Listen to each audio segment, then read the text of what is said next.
여러분 안녕하세요. 김현주 세무사입니다. 우리가 앞에서 중도퇴사자 정산의 이론과 실무에 대해서 알아봤는데요. 이번 시간에는 과연 오늘의 팁이 무엇인지에 대해서 살펴보고 마무리하도록 하겠습니다. 자, 오늘의 팁은 세 가지고요. 첫 번째 팁의 키워드는 퇴사월 원천징수입니다. 자, 우리가 퇴사하는 달에도 과연 원천징수를 떼야 할까요? 안 떼야 할까요? 정답은 떼도 되고 안 떼도 됩니다. 그럼 왜 떼도 되고 안 떼도 될까요? 자, 우리가 그림으로 한번 볼게요. 첫 번째 그림을 보시면 급여를 지급할 때 일단 원천징수를 떼요.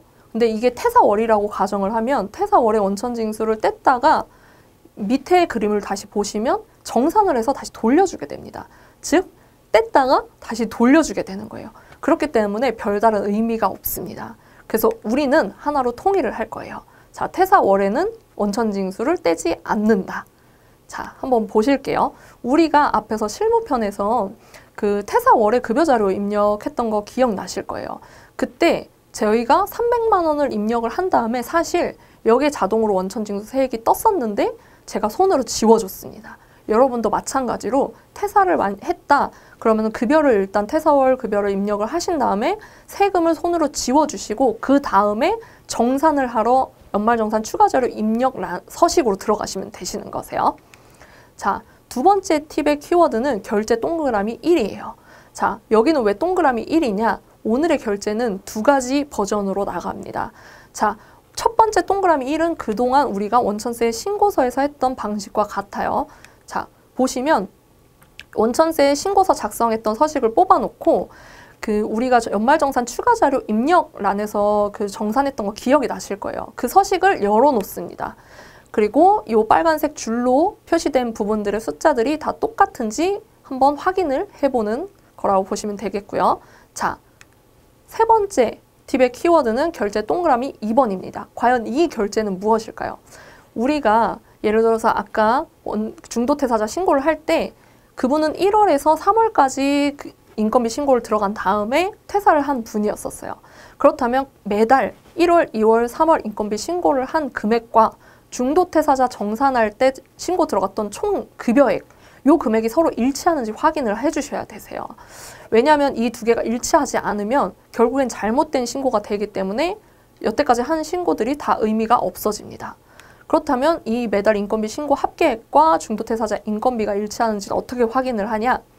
메인 화면에 보시면 소득자별 근로소득 원천징수부라는 서식이 있어요. 이 서식은 소득자별, 즉 근로자별로 매달 얼마의 급여를 가져갔고 얼마의 원천징수를 뗐었는지를 나타내주는 서식입니다. 여기로 들어가 보시게 되면 자, 이분은 1, 2, 3월 동안 총 900만 원의 급여를 받아 가셨고 옆에 탭으로 이동을 해보시면 총 얼마의 세금을 정산하면서 환급을 받으시는지를 보여준다라는 걸 알 수가 있으실 거예요. 그렇다면 요 금액, 900만 원과 요 환급받는 요 금액이 우리가 신고한 원천세 신고서 상의 중도퇴사란에 이제 급여와 환급받을 세액에 그대로 들어갔는지 한번 확인을 해주시는 절차가 필요합니다. 방금 전에 보신 이 두 가지 버전의 결제는 실제로 저도 중도퇴사가 발생이 됐을 때 결제를 하는 방법입니다. 따라서 여러분의 대표 세무사님들이 중도퇴사자 이제 정산이 들어가는 원천세 신고서를 결제할 때 이와 같이 결제를 하시기 때문에 여러분들이 이렇게 똑같이 해본다면 결국에는 뭐 다시 빠꾸를 받거나 하는 경우가 없겠죠.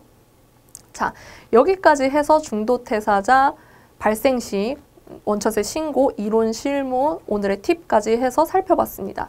되짚어 보면서 마무리하도록 하겠습니다.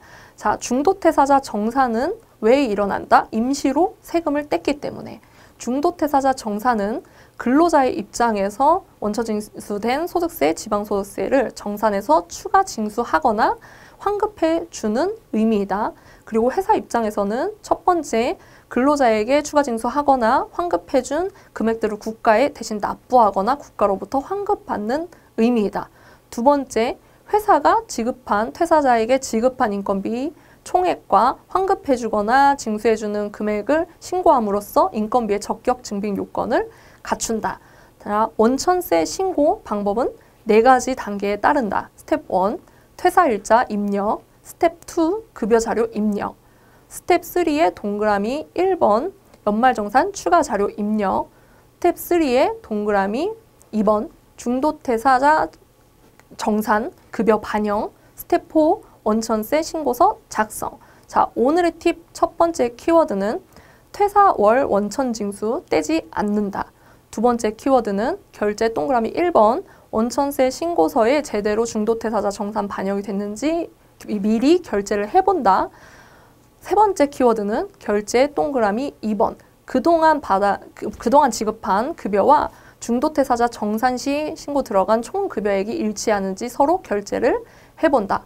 여기까지 해서 중도퇴사자 정산 시 신고에 대해서 알아봤고요.